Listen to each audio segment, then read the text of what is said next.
Welcome to Friday kitchen special. Biryani പല വെറൈറ്റികളിലുണ്ട്.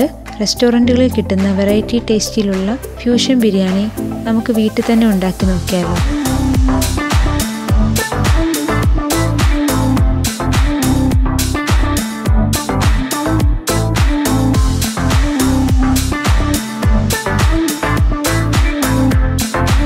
അതിനായിട്ട് chicken 250 gram, മഞ്ഞൾപ്പൊടി 1/2 ടീസ്പൂൺ, മുളക് പൊടി 1/2 ടീസ്പൂൺ, ഗരം മസാല 1/2 ടീസ്പൂൺ, മല്ലിപ്പൊടി 1/2 ടീസ്പൂൺ, കുരുമുളക് പൊടി 1/2 ടീസ്പൂൺ, കുറച്ച് ഉപ്പ്, 1 teaspoon ginger garlic paste, 1 teaspoon കടലമാവ്, 1 ടീസ്പൂൺ തൈര്.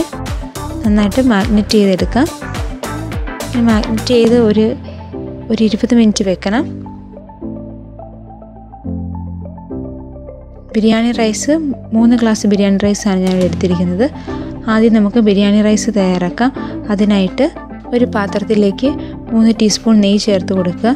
നെയ്യ് ഒന്ന് ചൂടായി വരുമ്പോൾ ഇതിലേക്ക് ഏലക്ക, ഗ്രാമ്പൂ, കുരുമുളക്, കറുവാപ്പട്ട, ബേ ലീഫ്, തക്കോലം ഇത് ചേർത്ത് നന്നായിട്ടൊന്ന് മിക്സ് ചെയ്യുക. ഇനി ഇതിലേക്ക് നമുക്ക് കഴുകി വെച്ചിരിക്കുന്ന റൈസ് ചേർത്ത് കൊടുക്കാം. ഒരു 2-3 മിനിറ്റ് നന്നായി മിക്സ് ചെയ്ത് കൊടുക്കണം ഈ നെയ്ക്കകത്ത്. ഇനി ഇതിലേക്ക് വെള്ളം ചേർക്കാം. 1 ഗ്ലാസ് അരിക്ക് 2 ഗ്ലാസ് വെള്ളം എന്ന അളവിലാണ് ചേർക്കേണ്ടത്. ഇനി ഒരു അരമുറി നാരങ്ങ നീര് കൂടെ പിഴിഞ്ഞ് ചേർക്കാം. റൈസ് ഒട്ടിപ്പിടിക്കാതിരിക്കാൻ വേണ്ടിയാണ് നാരങ്ങ നീര് ചേർക്കുന്നത്. ആവശ്യത്തിന് ഉപ്പ് കൂടെ ചേർത്ത് നമുക്കിനി മൂടി വെച്ച് വേവിക്കാം. ഇനി നമുക്ക് മാഗ്നേറ്റ് ചെയ്ത ചിക്കൻ വറുത്തെടുക്കാം. അതിനായിട്ട് ഒരു പാനിലേക്ക് എണ്ണ ഒഴിച്ച് കൊടുക്കാം. ചൂടായ എണ്ണയിലേക്ക് ചിക്കൻ ചേർത്ത് ഫ്രൈ ചെയ്തെടുക്കാം. ഒരു ഹാഫ് ഫ്രൈ ആയാൽ മതി.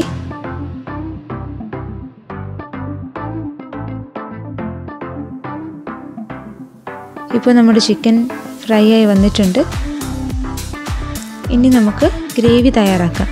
അതിനായിട്ട് ഒരു പാനിലേക്ക് 2 ടേബിൾ സ്പൂൺ ഓയിൽ ചേർത്ത് കൊടുക്കുക. ഇതിലേക്ക് 1 ടീസ്പൂൺ ജിഞ്ചർ ഗാർലിക് പേസ്റ്റ് ചേർക്കുക.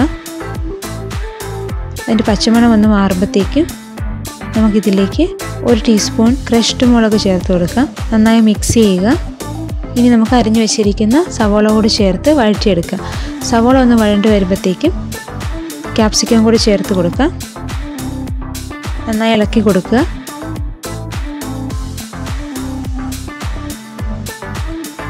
ഇപ്പോൾ ക്യാപ്സിക്കവും സവോളയും നന്നായി വഴണ്ട് വന്നിട്ടുണ്ട്. ഇനി ഇതിലേക്ക് നമുക്ക് പൊടികൾ ചേർത്ത് വെക്കാം.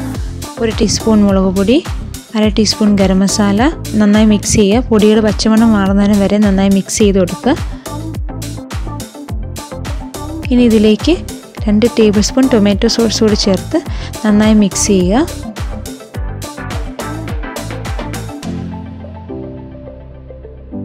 ഇനി നമ്മൾ വറുത്ത് വെച്ചിരിക്കുന്ന ചിക്കൻ കൂടി ചേർത്ത് നന്നായി മിക്സ് ചെയ്യുക.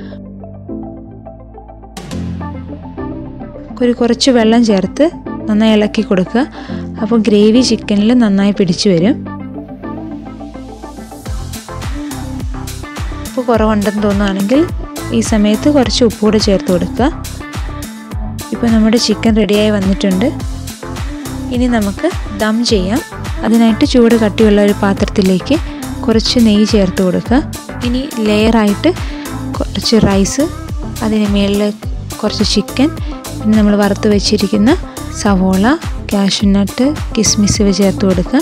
മുകളിലായിട്ട് പിന്നെയും റൈസ് നിരത്തുക. ഇങ്ങനെ ലെയറായിട്ട് നമ്മുടെ പാത്രത്തിൽ നിറച്ച് ലെയറായിട്ട് വെക്കുക.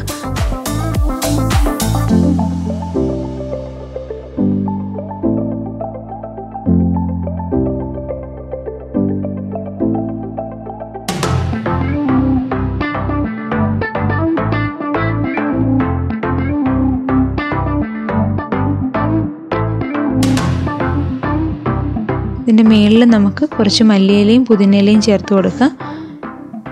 ഇനി ഇത് ദം ചെയ്യാനായിട്ട് ഒരു പാന് വെക്കുക.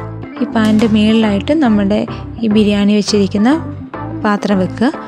ഒരു മീഡിയം ഫ്ലെയിമിൽ ഒരു 5 മിനിറ്റോളം വെക്കുക. ഇത് നാവി കയറി വന്നു കഴിയുമ്പോൾ തീ ഓഫ് ചെയ്യുക. ഇപ്പോൾ നമ്മുടെ ബിരിയാണി റെഡി ആയിട്ടുണ്ട്. ടേസ്റ്റി ആയിട്ടുള്ള ഫ്യൂഷൻ ബിരിയാണി നമുക്ക് വീട്ടിൽ തന്നെ ഇങ്ങനെ തയ്യാറാക്കി എടുക്കാം. അപ്പോൾ എല്ലാവരും ട്രൈ ചെയ്യണം കേട്ടോ.